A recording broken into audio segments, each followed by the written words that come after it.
ko po talaga hiningi. I think it was because, lalo na po nung time na bata po ako, lagi po kasi kami nagta-travel ng parents ko po, di ba, sa Amerika. Back and forth. Yeah, nakatira po kami sa Amerika noon. We immigrated there and then lagi po sila on tour.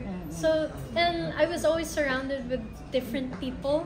So, dahil po yun, parang na-enjoy ko po siya. Parang never ko na-feel na parang mag-isa lang ako.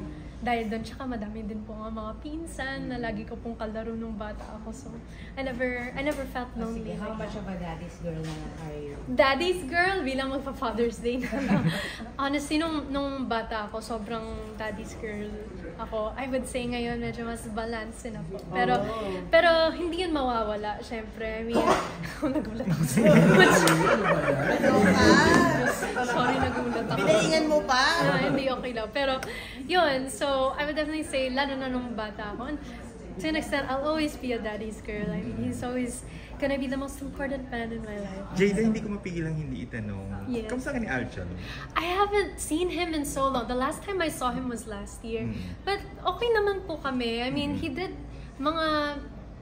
when I joined UMG, he did congratulate me on that. And, you know, I'm thankful po na, and I'm happy for him with kung ano po yung narating niya po sa career niya po ngayon and sa mga projects niya. I mean, we may not really see each other all the time. Kayo? I haven't spoken to him in a really long time. But the last time I saw him was at a birthday party.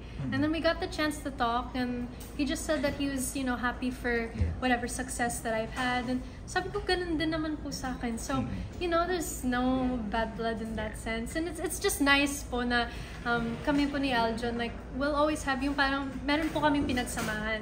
And I'll never take that for granted. I'll always treasure that. Lalo na po kasi na we really went through so much together.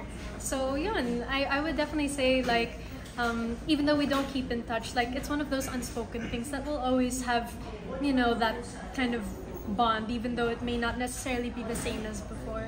So, yun. Okay. Thank you so much.